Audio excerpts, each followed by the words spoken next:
All right, so today we're doing SOH CAH TOA with angles of elevation and depression. So I've written the SOH CAH TOA down. Again, you had this back in the day in geometry. You did SOH CAH TOA. This only works on right triangles. We're going to learn some other things that work later. I don't know if you guys did law of sines and law of cosines yet.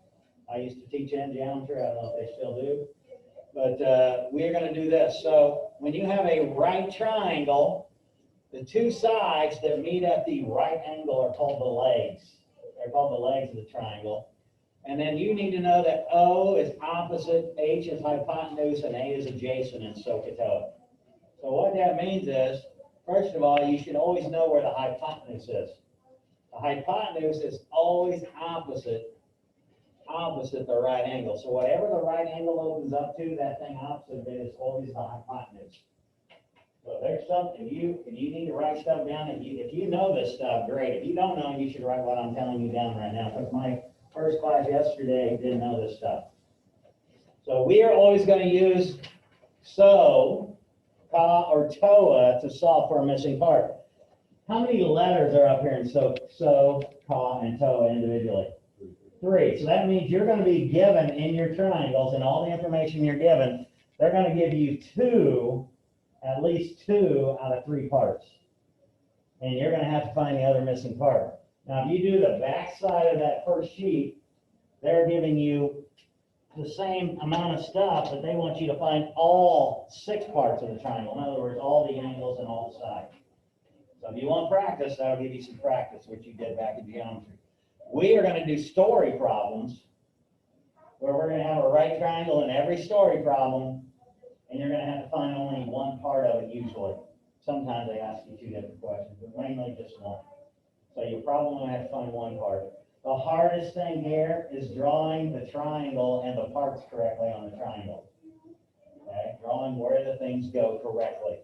And that's mainly on that page that's got the 1 through 10 on one side, 11 through 20 on the back side. There might be some words in there that you don't even know. So if that happens, you got to let me know that you don't know those words so I can tell you what they are and what they mean. Okay? So we're going to go on over here. So whenever you do a trig function, sine is sine spelled up here. We do not send in math class. I don't call it sin. This is the sine. And then C stands for cosine. This C is cosine. This S is sine. And then this T is tangent. That's how you spell them up there. So those are trig functions. And after a trig function, what symbol do I have down here after every trig function in that first row across? What do I have there? What's that symbol? Angle. After a trig function, you must put an angle. After every trig function, there is an angle. Now, there's a lot of Greek angles we're going to use. There's theta, there's alpha, there's phi. Okay, any one of these could be used, and there's others they use sometimes, but theta is the main one for an angle in all math for the rest of your time. Like if I got my advanced college book out here and I went to a trig function, they would have a theta there. All right. Oh, also a capital B kind of looking thing. Sometimes they use beta. The line comes down a little further, but those are just like X, Y, and Z. They're just letters. They're unknown numbers. So anyway, we're going to do the sine of an angle. Now, O means opposite. Now, the thing that we have to know is which one of these 3 to use is always determined by the angle part. Where the angle is determines the SOH CAH TOA. So you need to know the angle is the most important part. I hope y'all just wrote that down. The angle is the most important part to know whether to use SOH CAH TOA. So if you look over here, I did the first thing I did on these was I did.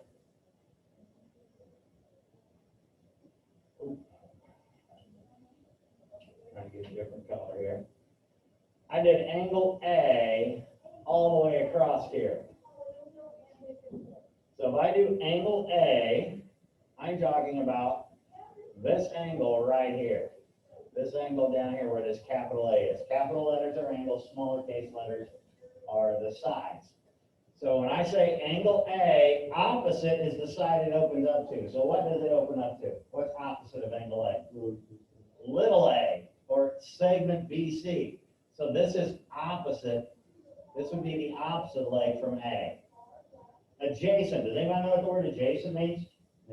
Next to.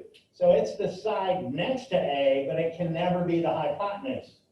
The hypotenuse is always the hypotenuse. It can never be the leg, the adjacent leg. So the adjacent leg here is right there, the B, or segment AC if you want to use segments. So this is opposite. In this case, this is adjacent. So opposite is A over C. You see where that comes from? Yes. So basically, whatever angle we give in between the 90 degree and that angle will be. The 90 degree will never be the one given. It's either going to be where angle A is or where angle B is. It's always the acute angle. Yeah, but I'm saying like in between the angles will always be the adjacent. The given one that you. The one right beside the angle. It makes up part of the angle, and it's not the hypotenuse. Okay, that's the adjacent. All right, then if I do A and I do cosine, and I hope you notice that this middle letter is always the numerator.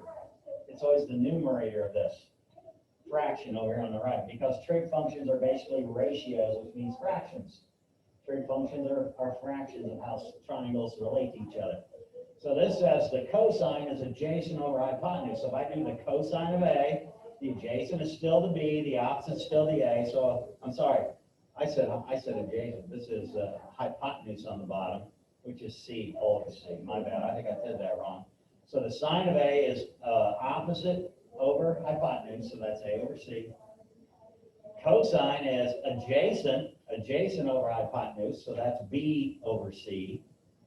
And then tangent, TOA, is opposite and then over adjacent. So opposite is A and adjacent is B, so that's where A over B is. Do you all see where that comes from? Now, if I take all this out of here, and I do the other angle, the other acute angle, and I say angle B, that changes adjacent and opposite now. What's opposite of big B? Everybody. Little b. This is opposite. That wasn't everybody. That was one person. What's adjacent to angle B? The side that makes it up that's not the hypotenuse. This is adjacent now. So now is opposite, which now is B over the hypotenuse, never changes. So that's why this is B over C. CA is adjacent, which is now this A over that C. So do you see when I'm using B, what happens? It flips these around. And then tangent now is opposite over adjacent, B over A. Anybody got a question on that? Okay, now I'm going to talk about elevation and depression right here on this page. And I'm going to show you what happens or what the biggest mistake is made on the upcoming test. An angle of elevation is from a horizontal. So when I draw my triangles, I'm going to look like this. I hope you all know this is a horizontal line right here, which is normally on the x-axis if you're graphing something. Horizontal is a flat thing. It's from the horizontal looking up. So it might say a point A is a person looking up the top of a building B. Hope you know a building lands on the ground. This will be the ground right here when you're talking about story problems. It's usually the ground will be the flat surface. We live in the Midwest, there aren't mountains here. So it might say there's a building we're looking up at over here. So B would be the top of the building. So this BC would be the height of the building. Y'all with me? So the angle of elevation is the horizontal looking up. This right here. This is called the angle of elevation. If you look at your picture on your homework page, the picture of the jet flying up the top of that homework page, if you look at your homework page, the jet up there,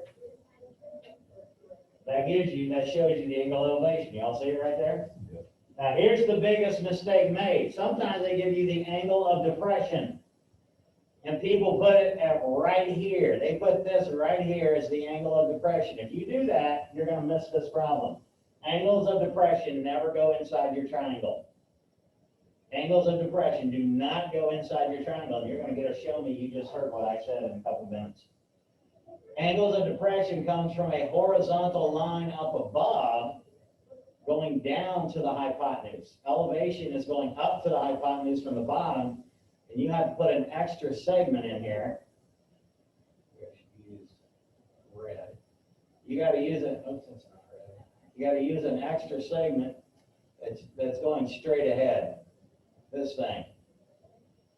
And an angle of depression is this angle right here. So it's from straight ahead looking down. If you put it in that triangle, you're going to get it wrong. Now we're going to do a little more review here from geometry. If I have a line here that's equal distance from a line here, does anybody remember what these two lines are called to each other? Thank you. Parallel is correct.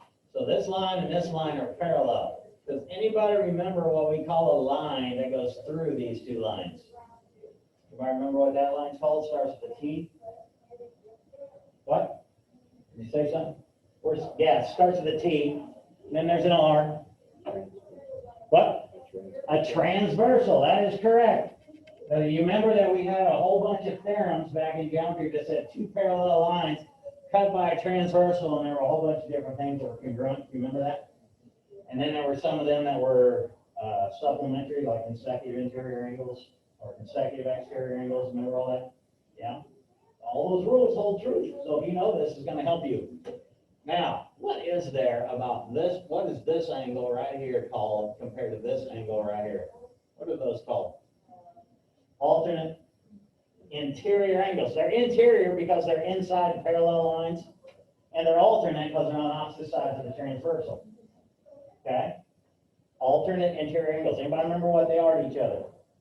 They are congruent. That's right. This angle is equal to this angle. Now, up here, when we're talking about angles of elevation and angles of depression, these two lines are horizontal lines. They are parallel. Your hypotenuse is on what? If I took the hypotenuse and extended it on out, that'd be called a what? Transversal. Can anybody tell me what the angle of depression is going to be compared to the angle of elevation? They're going to be congruent every time. So you need to know that the angle of elevation is always equal to the angle of depression. Because when you draw your triangle, whatever you put up there for your angle of depression, if they give that to you, also goes down here at the bottom where the angle of elevation is. They're always the same because of that parallel lines cut by a transversal, alternate interior angles are congruent. Okay? So it's kind of a big deal, you know that. All right, we're going to go over here, and we're going to go over this first problem that they did right here together. Now, when I draw these, I don't make them all pretty like they do. I'm not a very good artist, so I don't try to draw a jet. I don't try to draw a cliff with trees on top. I just draw a triangle. So what I don't like is they did not put in this perpendicular here from the plane coming down. So you should all put your right angle in your pictures where they go. There's going to be something going straight up and down, and then there's going to be a hypotenuse, and then there's going to be something on the ground. They're all going to look like this. So you're going to have this deal right here, and this is my angle of elevation right there. So I would always draw these like this. Now this says the angle of elevation from point A to the top of a cliff is 38 degrees. So do y'all see that right here from point A to the top of that cliff? They said that angle right there is 38. We all see it? Then they said if point A is 80 feet from the base. Now here's some of those words that people get screwed up sometimes. If it says the base or the foot of something, where is that? Huh? The bottom. The base is the bottom. So you need to know that we're talking about from here up to here is the base of this cliff. This is the base of the cliff. Sometimes I write it in here. Sometimes I might put this over here and say that's a stake. Okay, or whatever it says. Yes? So if the triangle is like turned so the hypotenuse is on the bottom, would that be the case then? Or is it always where the right angle? You mean like this? No, where the hypotenuse is on the bottom. No, the hypotenuse is always the hypotenuse. If they do something like this, you're saying they do something like that? Yeah. You're going to get to draw your triangles. I would never draw the triangle like that. If this is a triangle, this is still the base. And because this is a leg, and this is a leg, and your two legs meet at the right angle, and this is still a hypotenuse. But you're going to draw every one of your triangles, so don't ever draw them like that. Okay. All right? Because we're drawing realistic looking pictures, and you want the ground to be this bottom part. This would be your ground. All right, now it says that if point A is 80 feet from the base of the cliff, so do y'all see that from the base of the cliff to that point A is 80 feet? How high is the cliff? So if you look over here, they put the X over here. Now, how many parts did they write in there? How many parts are in there? Not 2, 3. The X is one of the parts, right? They gave you 2 numbers and then the one part we're looking for. You should have something like that. Do you remember SOH CAH TOA? How many parts do each of those have? 3. So we got to figure out where does the 38 degrees, the 80, and the X go. So first of all, what did I say the most important part was? The angle. So I hope we can all see. We're talking about this angle right here, that angle right there. Now we got to ask ourselves, what is the side over here called where the X is? That is opposite. What's this side where the 80? What's that called? Adjacent. So because this is the angle and this is opposite adjacent, I now can figure out which one of these 3 to use. Because I am always looking at the last 2 letters. Which one of these did they give me? What? TOA is correct. TOA. So I'm going to write the tangent. And what always comes after the trig function? What was that symbol I had you write down on all 3 of those first ones? The angle. Well, the angle is the 38. Is going to equal the opposite over the adjacent. There's my equation. Trig's over. Trig is now over. All of you get your calculator out, please. Hit mode. Make sure you're in degrees. Now, we're doing algebra now. How do I get X all by itself? What do I have to do to get rid of that 80? So I got to multiply the 80 over to here. And I'm going to type that into my calculator. And we are going to not round to where they rounded. We're going to round to how many decimal places in this class every time?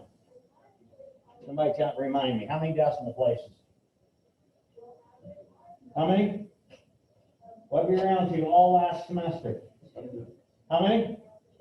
Nope. 3. 3 every time, round to 3 places. So someone please tell me, what does this round to 3 places? 52.503 feet. The cliff is about 52.503 feet tall. How many are thumbs up on this?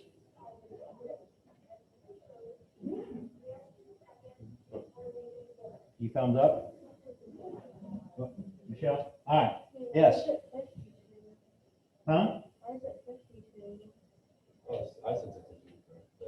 You said 62? Yeah, it's on the answer right above. Oh, my bad. 62. I thought you said 50. I'm deaf. Deaf and blind. 62. Did everybody get 62.503? All right, awesome. Now, here's what we're going to do. Right now, you guys are going to try to do number 1 and number 2, and we're going to try to get both these in before we get out of here in about 8 minutes. So I'm going to give you about 6 minutes to try to work these 2 problems out. And then I'm going to use 2 minutes to show you how to do both of them as quick as I can. And then I got to spray your desk and all that good stuff. So you guys try to do those 2 problems. And what are you going to do first on all of them? Draw a picture first. What are you going to draw a picture of? Triangle. Or what kind of triangle? All right. Right.